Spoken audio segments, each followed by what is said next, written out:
कल के खबर में ग्लोबल हंगर इंडेक्स छाया हुआ है।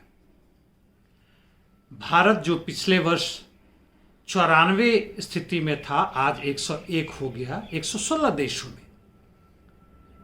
काफी बुरी खबर है भारत के लिए। ग्लोबल हंगर इंडेक्स एक पैमाना है जिसमें कई देश शामिल हैं। इस सर्वे में कई इंस्टीट्यूशन शामिल हैं और दिखाता है, कोशिश करता है कि कौन सा देश दुनिया के किस हिस्से में लोग भूख का शिकार है, भूखमरी से मुक्ति पाने में सक्षम नहीं है। डेटा आपने देख लिया होगा, कुछ खास बात नहीं है। भारत की स्थिति सीरियस है, अलार्मिंग नहीं है अभी। सीरियस अलार्मिंग तो खैर बिल्कुल नहीं है। और इसके कई पैमाने हैं इसको जज करने का। वह है खासकर बच्चों पे है। अंडर नॉरिशमेंट, चाइल्ड वेस्टिंग, यानी 5 साल से कम के बच्चे अपना वजन नहीं बढ़ा पाते, उनका वजन बहुत कम रह जाता है। दूसरा, चाइल्ड स्टंटिंग, यानी ठूंठ हो जाते हैं बेचारों का, हाइट नहीं बढ़ता है। और तीसरा, चाइल्ड मोर्टालिटी, यानी कुल मिलाकर चाइल्ड मोर्टालिटी मतलब बच्चों के मरने की संख्या बढ़ जाती है। और इस स्थिति पर करके पूरे विश्व भर में वो ढूंढते हैं। इंडिया के पड़ोसी देश पाकिस्तान की स्थिति 92 पे है, जबकि बांग्लादेश और नेपाल 76 पे हैं।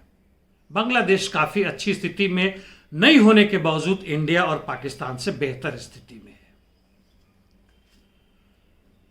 18 देश एक अंदाजा के लिए, जिसमें चीन, ब्राजील और कुवैत भी है, वह ऊपर जो बेहतर स्थिति में है उनमें से आता है।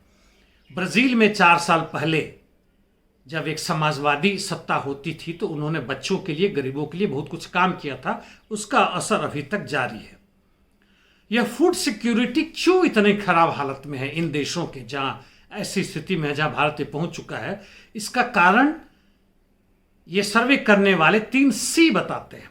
पहला, कॉन्फ्लिक्ट यानी युद्ध की स्थिति।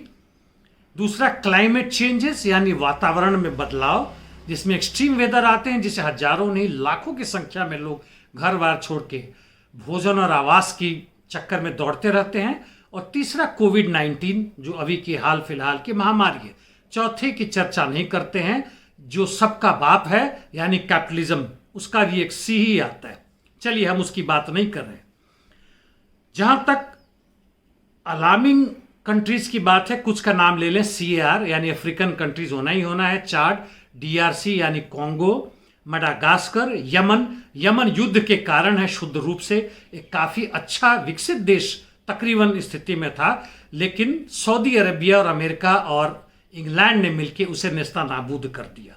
जैसे इन लोगों ने अफगानिस्तान को किया, सीरिया को किया और बहुत सारे अन्य देशों को किया, जैसे लीबिया। सोमालिया एक्सट्रीमली अलार्मिंग देशों में आता है। सर्वे करने वालों ने कहा है कि ये कुछ ऐसे देश हैं, तकरीबन 47, जिनमें हम लोग भी आते हैं, जहां अगले 2030 तक भी कोई उम्मीद नहीं की जा सकती कि यहां के लोग भूखमरी से मुक्त हो पाएंगे। और भारत खासकर जो विश्व गुरु बनने का ख्वाब देख रहा है, 5 ट्रिलियन इकोनॉमी बनने का ख्वाब देख रहा है, पूरी दुनिया को रास्ता दिखाने का ख्वाब देख रहा है, और वहां पे बच्चों की यह स्थिति है। कॉन्फ्लिक्ट की स्थिति है, अंदरूनी मामला है, लॉ एंड ऑर्डर का कोई ठिकाना नहीं है। हाँ, यहाँ के कुछ खास पूंजीपति बहुत तेजी से विकसित हो रहे हैं, जिसके कारण GDP भी बढ़ रहा है।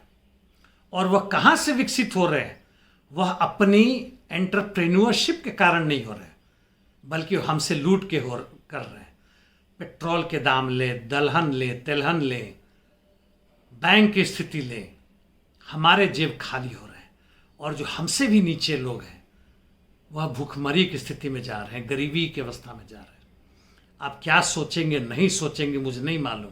क्या टिप्पणी देंगे, नहीं देंगे, नहीं मालूम। लेकिन मुझे मालूम है कि जब तक हम नहीं जगेंगे, अभी स्थिति और खराब होगी, अपने आप नहीं सुधरने वाली है। धन्यवाद।